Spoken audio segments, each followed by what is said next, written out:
총 1.8조 달러 규모의 적자를 기록을 했습니다. 부채가 임계점에 다가왔기 때문에 저런 거품장에서 놀라보면은 마치 마약이나 도박하고 같아가지고 환상을 쫓는 신기루와 같은 겁니다. 붕괴가 시작되면은 빠져나오기가 굉장히 힘들 겁니다. 아주 짧은 시간에 무너질 거니까요.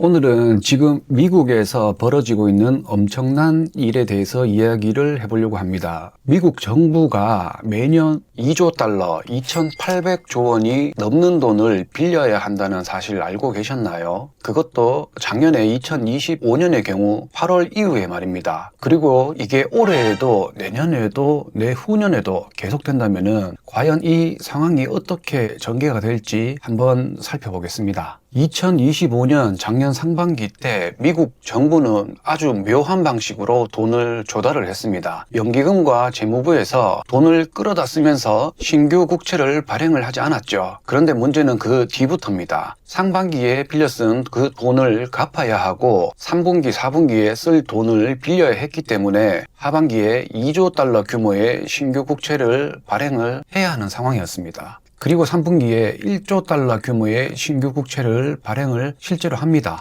지금 이 뉴스가 작년 7월 달 뉴스인데요. 작년 3분기 7월, 8월, 9월에 민간으로부터 1조 70억 달러를 차입을 할 것이라고 예상을 한다고 했습니다. 그리고 실제로 미국 재무부는 민간으로부터 채권으로 1조 580억 달러를 차입을 했습니다. 이때의 차입의 확대는 미국 정부가 부채 한도 충돌을 일시적으로 넘긴 이후에 본격적인 현금 유동성 복원을 해야 하는 단계에 들어간 것을 알 수가 있습니다. 미국도 급전이 필요하기 때문에 연말까지 2,000조 원 차입을 해야 한다고 했던 뉴스를 한번 보겠습니다. 자, 연방정부의 재정 적자가 해마다 2조 달러, 약 2,765조 원이라는 어마어마한 적자가 발생하는 가운데 이걸 메꾸기 위해서 베세트 장관은 단기 국채 발행과 같은 단기 자금 조달을 늘릴 거라고 하죠. 그러면은 4분기 때 1조 달러, 지금 환율로는 대략 한 1,450조 원의 금액을 추가로 채권 발행을 해야 했습니다. 실제로 4분기 발행액은 5,690억 달러를 발행을 했는데 생각보다 적게 하기는 했습니다. 그런데 말입니다. 발행 규모도 규모지만 어떤 종류의 채권을 발행을 했냐면은 단기 국채 비중을 확대를 했습니다. 장기금리 상승 압력을 줄이기 위해서 만기가 짧은 단기 국채 발행을 많이 하고 4분기 중에 490억 달러 규모의 국채 매입, 바이백을 병행을 해서 시장의 유동성을 공급을 했습니다. 흔히 말하는 스텔스 양적 완화라는 것을 한 거죠. 그래서 미국은 2025년 회계연도에 총 1.8조 달러 규모의 적자를 기록을 했습니다. 게다가 올해 1년 동안 최소 2조 달러를 또 발행을 해야 합니다. 내후년에도 그 뒤에 후년에도 2조 달러 이상의 신규 국채를 계속해서 발행을 해야 됩니다. 재정 적자가 늘어나면은 더 많이 발행을 해야 할 가능성도 큽니다. 이거를 USDT, USDC 같은 스테이블 코인이 다 매수를 해줄 수 있을까요? 그러니까 매년 2,800조 원의 규모의 코인을 전 세계가 사준다. 일회성이 아니고 every year, 매년입니다. 스테이블 코인이 국채를 담보로 해서 국채를 매수하고 그 양만큼 스테이블 코인을 발행을 하기 때문에 국채의 수요를 일으킨다고 하지만 대부분의 사람들은 그냥 그 말만 듣고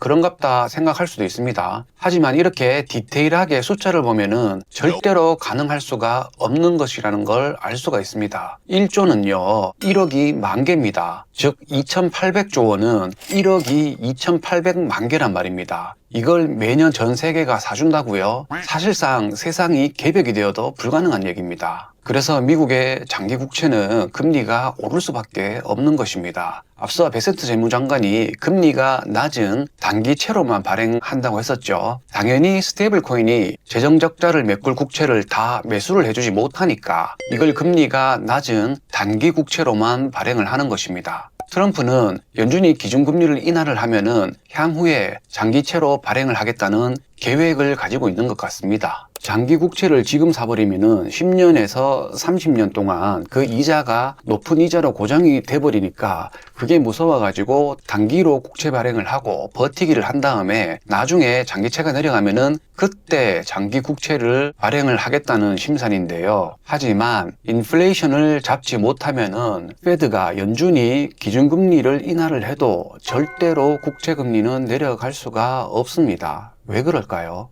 낮은 금리의 이자를 주는 국채를 사는 것보다 내년에 가격이 2배로 오르는 통조림을 사는 게 투자자의 입장에서는 훨씬 더 이익이기 때문입니다. 작년 말부터 실버의 가격이 짧은 시간에 급격하게 오르는 것만 봐도 알 수가 있습니다. 그래서 비용 상승 인플레이션이 정말로 무서운 것입니다. 시장 상황에 흔들리지 않고 일정한 패턴으로 국채를 발행해온 전통적인 관행과는 다른 모습이라고 하죠. 과거에는 정기적이고 예측이 가능한 방식으로 채권을 발행을 해왔는데 지금은 왜 그게 안 될까요? 과거의 패턴과 다르게 움직이는 이유는 부채가 임계점에 다가왔기 때문에 한 해에 1조 달러가 넘는 국채 이자를 감당할 수 없는 지경이기 때문인 것입니다. 단기채와 장기채는 각각의 장단점이 뚜렷합니다. 단기채는 이자율이 낮아서 정부의 이자 부담을 줄여주지만 금리 변동에 민감하고, 반대로 장기채는 비교적 안정적이고 예측이 가능하지만 이자율이 높다는 단점이 있죠. 이런 상황에서 미국 행정부가 단기물에 지나치게 의존을 하면은 재정 리스크가 커질 수가 있는 겁니다. 그 이유가 6개월마다 만기가 돌아오는 거대한 부채를 모두 차환을 해야 하기 때문입니다. 먼 미래의 부채를 갚는 게 아니고 바로바로 갚아야 하는 건데 얼마나 부담이 될까요? 그럼에도 불구하고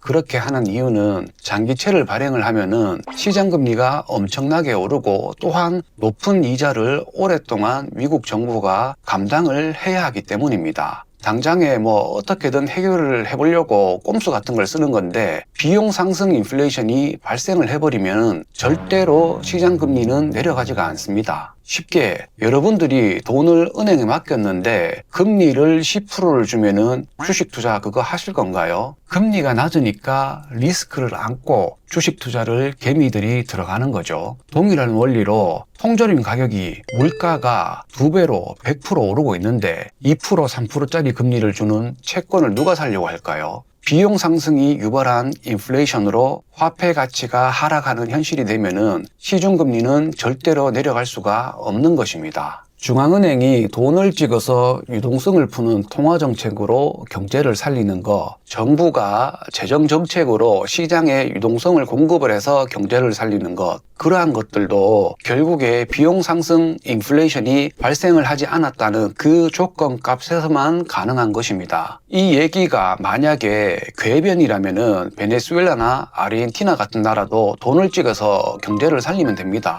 근데 그게 그렇게 되던가요? 그래서 신용이 무너지는 순간 다시 되돌리기는 참으로 어려운 것입니다. 앞으로 당분간 대략 한 1년, 2년 정도 거품장의 장세가 유지가 될 수도 있을 것 같기는 합니다만 조심해야 되는 게 붕괴가 시작되면은 빠져나오기가 굉장히 힘들 겁니다. 며칠 내지 몇 주 사이에 아주 짧은 시간에 무너질 거니까요. 시장금리가 앞으로 안 오를 거라고 생각하시는 분들도 계시더라고요. 다시 옛날로 제로금리로 돌아갈 수 있을 거라고. 만약에 그게 맞다면은, 그런 믿음이 있다면은 금이나 은 같은 귀금속이나 달러를 사지 말고 부동산과 주식을 더 사시면 됩니다. 주담대가 10% 이상 가게 돼도 버틸 자신이 있다면은요. 저런 거품장에서 놀라보면은 마치 마약이나 도박하고 같아가지고 한번 발을 들이면은 빠져나오기가 쉽지 않다는 것을 저 또한 과거에 경험이 있었습니다. 공자는 논어 계시편에서 사람의 지혜를 4단계로 나누었습니다. 생이 지지자, 태어나면서부터 모든 것을 통탈한 자라고 했습니다. 이런 유형을 최고의 유형이라고 했습니다. 근데 태어나면서부터 모든 것을 다 아는 사람, 사실상 세상에 이런 사람이 몇이나 될까요? 자, 두 번째로 학위지지자입니다. 학문을 통해서 배워서 아는 자, 이런 사람을 그 다음이라고 했습니다. 권위학지자라고 하는데요. 학문을 통해서 배우진 못했지만 본인이 곤란한 상황을 겪은 뒤에야 애써 배워서 아는 자, 그나마 이 정도만 돼도 본인의 삶은 헤쳐나갈 수는 있을 겁니다. 마지막으로 권위불학자가 있습니다. 곤란을 겪고도 배우지 못하고 배울 생각도 없는 자들을 말하는 것입니다. 나이만 먹고 본인 취향과 가치관에 빠져가지고 그냥 곤조만 있는 사람들이겠죠. 주위에 이런 사람들도 보면 많잖아요. 맨날 지 자랑만 하고 돈 자랑하면서 돈 낼 때 되면 돈 안 내고 안 되면 나이로 누르려고 하고 자랑은 우주 최강으로 하면서 책임질 일이 있을 때는 책임도 안 지고 권리는 찾으려고 하면서 책임은 회피하는 사람들. 본인들은 모르고 있지만 주위 사람들은 다 알고 있습니다. 본인만 모를 뿐이죠. 타인들한테 인정을 받고 싶어가지고 존경받고 싶어가지고 그런 인정 욕구에 가득 찬 인간이라는 것을요.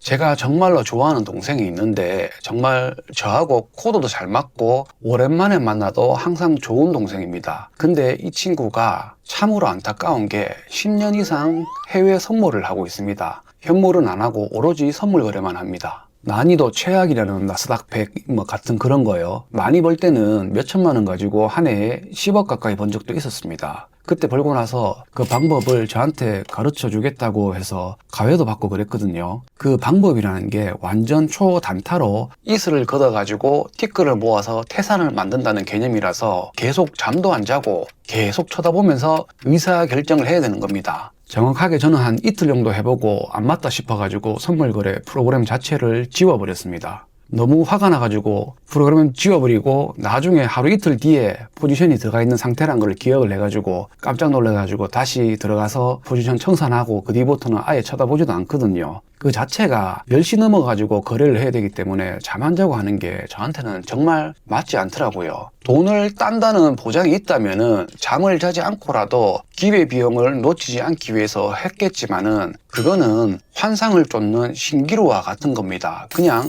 도박이라는 거죠. 제가 그 동생한테 선물 거래 하지 말라고 안 해봤을까요? 귀에 딱지가 않도록 얘기를 해도 도대체가 들어먹지를 않습니다. 선물 포지션 들어가서 초단타로 따닥따닥 하면서 먹는 순간에 머리가 하얘진답니다. 주위에 아무 소리도 안 들리고 초집중 상태가 되는 거죠. 그 순간만큼은 정말로 몰입이 되는 모양이더라고요. 2024년에 10억을 벌었는데 그거 다 까먹고도 본인은 이걸로 반드시 성공할 거라고 하던데 세상에 이런 고집불통을 본 적이 없습니다. 이 친구는 언젠가는 크게 한 방 터질 것 같기는 한데 10억을 잃고도 무조건 이걸로 성공한다는 그 믿음이 정말 대단한 멘탈인 것 같습니다. 공자가 말했던 권위불학자, 곤란한 일을 겪어도 바뀌지 않는 것을 보면은 참 답답할 뿐입니다. 하지만 본인이 선택해서 본인이 책임을 지는 거니까 어느 순간부터는 일체 말을 하지는 않고 있습니다. 사람 일이라는 게 알 수가 없는 게 정말 대박이 나서 100억 자산가가 될 수도 있을 것 같기도 합니다. 여러분은 그런 멘탈이 가능하십니까? 저는 정말 못할 것 같습니다. 오늘 제가 이 이야기를 하는 것은 환불에 해외 선물을 하지 않는 것이 본인의 미래를 위태롭게 하지 않는 방법이라는 것이라고 생각을 했습니다. 오늘은 여기까지 하겠습니다. 고맙습니다.